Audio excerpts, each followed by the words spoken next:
Hai guys, kembali lagi bersama Enkun di channel Endesu. Fans pemburu iblis silahkan merapat, karena di video kali ini kita akan membahas lanjutan cerita. Setelah Tanjiro yang mau memenggal kepala iblis bulan, namun dia malah terkena tusukan pisau beracun sampai menembus dagunya.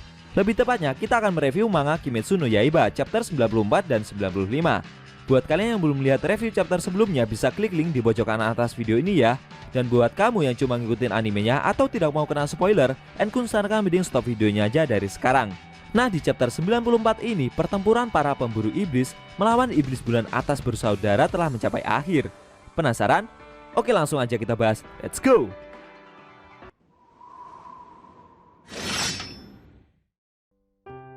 Pada awal scene kita dibuat bertanya-tanya, sebenarnya apa yang telah membuat Tanjiro dan teman-temannya menderita? Ternyata Gyutaro melawan mereka sambil memanipulasi adiknya. Dia bisa membuat keputusan yang tepat dengan cara mengolah informasi luas yang dia dan adiknya dapatkan di saat yang bersamaan. Tidak ada yang pernah mengajarinya melakukan itu. Namun Gyutaro bisa menguasai kemampuan ini dengan sangat baik, karena dia memiliki kemampuan seorang iblis bulan atas. Ditambah dengan racun, Tanjiro dan lainnya berkali-kali mengalami situasi yang berbahaya. Namun mereka tidak pernah menyerah. Meskipun ada perbedaan kekuatan yang sangat besar, Tanjiro dan lainnya terus berusaha membuka celah dan mengatasi rintangan yang ada. Walaupun tertusuk pisau beracun hingga menembus dagunya, tanpa patah semangat Tanjiro malah mengayunkan pedangnya dan menebas leher Gyutaro. Iblis itu sangat terkejut. Dia tidak menyangka bocah pemburu iblis di hadapannya ini masih mampu mengayunkan pedangnya. Walaupun dia sendiri tahu tidak akan bisa memotong kepala lawannya. Saat mendorong pedangnya untuk memotong leher iblis itu, dalam benaknya Tanjiro merasa dia tidak bisa hanya menggunakan kekuatan lengannya saja. Dia harus memotong leher iblis itu menggunakan seluruh kekuatan yang ada di sekujur tubuhnya. Gyutaro yang semakin terpojok itu kaget melihat tanda di dahi Tanjiro yang semakin lama semakin menebal dan terlihat jelas. Tanjiro berteriak dan terus berusaha memotong leher iblis tersebut. Gyutaro tidak menyangka jika pisau sabitnya tidak bisa ditarik dari dagu Tanjiro. Selain itu, dia juga harus memulihkan tangan kirinya yang telah terpotong.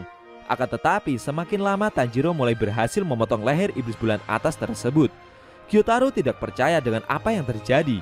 Namun dia meyakini jika sekalipun lehernya terpotong, kepala adiknya masih tersambung dengannya. Dan dengan itu dia akan baik-baik saja. Sambil melihat keadaan adiknya yang juga sedang tersudut melalui mata ketiga daki, Gyutaro akan mengalahkan pemburu iblis yang melawan adiknya terlebih dahulu. Baru setelahnya membalikan keadaan.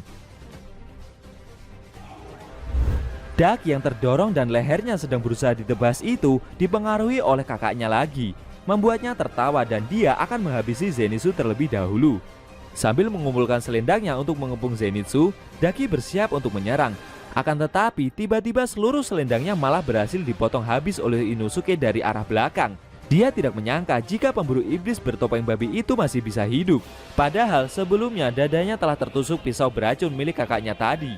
Sambil melompat dan bersiap untuk menyerang, Inosuke bercerita jika dia memiliki ketahanan tubuh yang tangguh dan bisa memindahkan posisi organ di dalam tubuhnya sesuka hati, sehingga tusukan pisau yang merobek tubuhnya bisa diatasi. Inosuke juga menegaskan jika racun yang menyebar ke dalam tubuhnya tidak akan mempan bagi bocah gunung tangguh sepertinya. Setelah itu, Inosuke menebas leher Daki yang berbentuk selendang halus tersebut dari sisi kiri. Sedangkan Zenitsu terus mendorong dan menebas leher iblis tersebut dari sisi kanan. Tanjiro, Zenitsu, dan Inosuke terus berusaha sekuat tenaga mereka menebas leher iblis bulan yang mereka hadapi. Mereka bertiga sampai berteriak secara bersamaan dan mendorong pedang mereka semaksimal mungkin.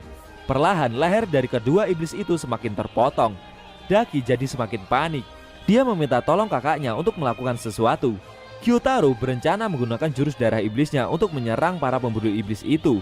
Namun secara tak terduga, Inosuke, Zenitsu, dan Tanjiro berhasil memotong leher iblis bulan atas bersaudara tersebut secara bersamaan. Setelah itu, kedua kepala iblis yang terpotong tersebut jatuh dan berhenti di lokasi yang berdekatan. Uzui Tengen yang menusuk tubuh Gyutaro melihat jurus darah iblis sedikit keluar dari dalam tubuhnya. Di sisi lain, ketiga istri Uzui Tengen yang melihat pertempuran mereka dari atap rumah bersyukur. Akhirnya para pemburu iblis telah berhasil mengalahkan dua iblis bulan bersaudara itu. Namun istri Uzui Tengen yang bernama Hinatsuru masih merasa ada sesuatu yang aneh dari Tanjiro dan Tengen sama.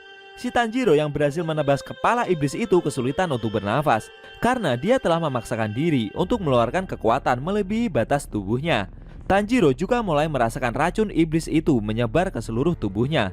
Dia berusaha mengatur nafas agar mampu bertahan, namun perlahan kesadarannya mulai memudar.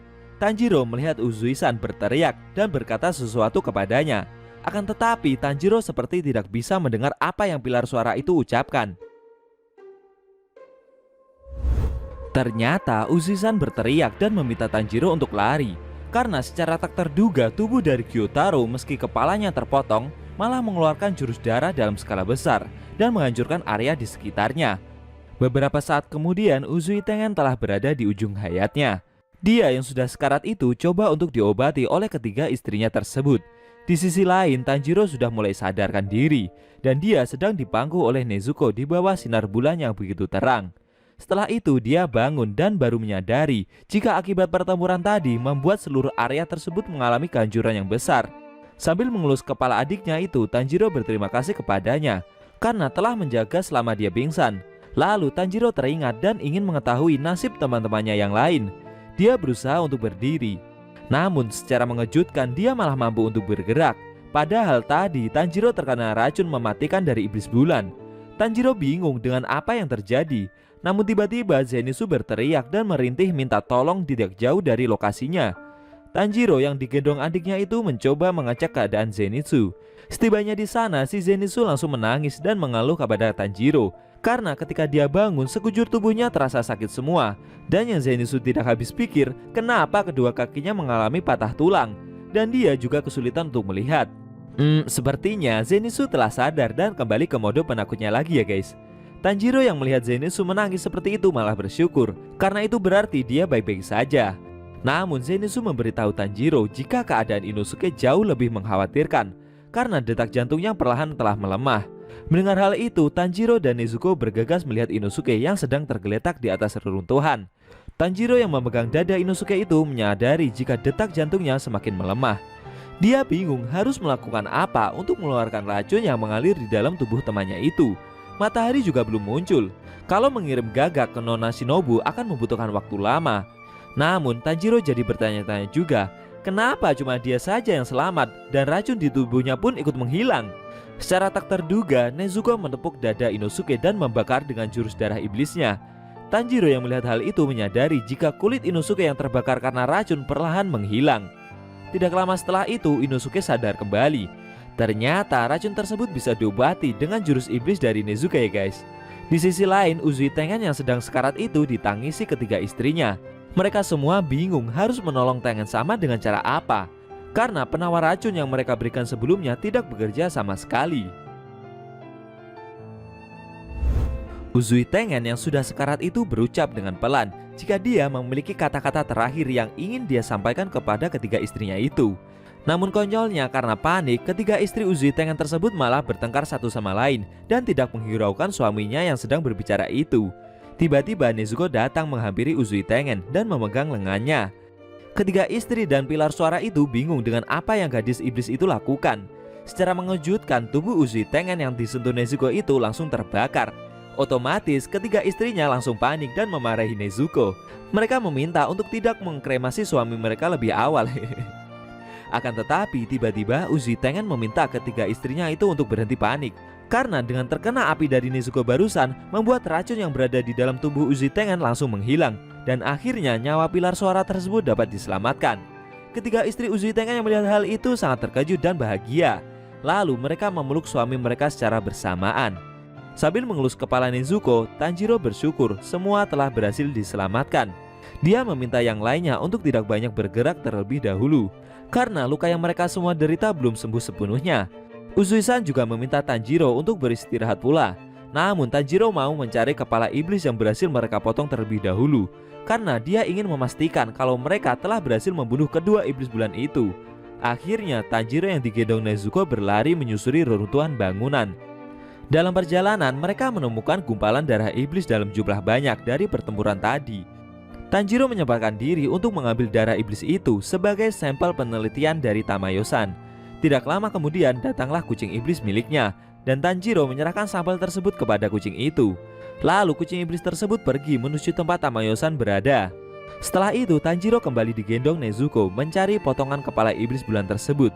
Tidak lama kemudian akhirnya mereka menemukan 2 potongan kepala iblis itu. Perlahan kepala mereka berdua menghilang sedikit demi sedikit. Mereka berdua masih hidup. Tapi yang Tanjiro tidak habis pikir, mereka malah bertengkar satu sama lain. Daki dan Gyutaro saling menyalahkan karena mereka gagal dalam membunuh para pemburu iblis itu. Gyutaro bahkan sampai berkata kasar jika dia tidak sudi mempunyai adik jelek seperti Daki.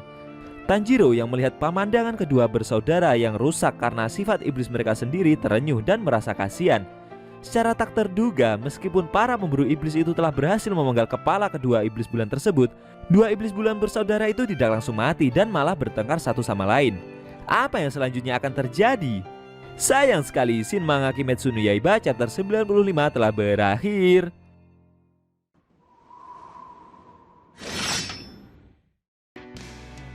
Nah, itu tadi review manga Kimetsu no Yaiba chapter 94 dan 95 yang ending scene-nya memperlihatkan Tanjiro yang merasa kasihan melihat 2 iblis bulan bersaudara yang bertengkar satu sama lain di akhir hayat mereka. Bagaimana menurut kamu? Jangan lupa tinggalkan komentar kalian ya. Klik subscribe lalu tekan loncengnya juga guys. Ingat tekan lonceng biar kalian sudah dapat notifikasi jika kita upload video terbaru. Oh ya, video ini boleh di-share ke teman-teman kalian juga kok. Hitung-hitung biar channel Endesu makin rame dan makin dikenal banyak orang. Kalau mau nonton review sebelum atau selanjutnya bisa klik link di deskripsi. Linknya udah Mimin taruh di sana kok. Buat kalian yang punya Instagram jangan lupa follow IG Mimin juga ya guys. Oke? Tekan like kalau suka sama video ini dan dislike kalau nggak suka. Jika ada kata-kata dari Enkun yang kurang pas, Enkun mohon maaf dan sampai bertemu di video review manga Kimetsu no Yaiba selanjutnya.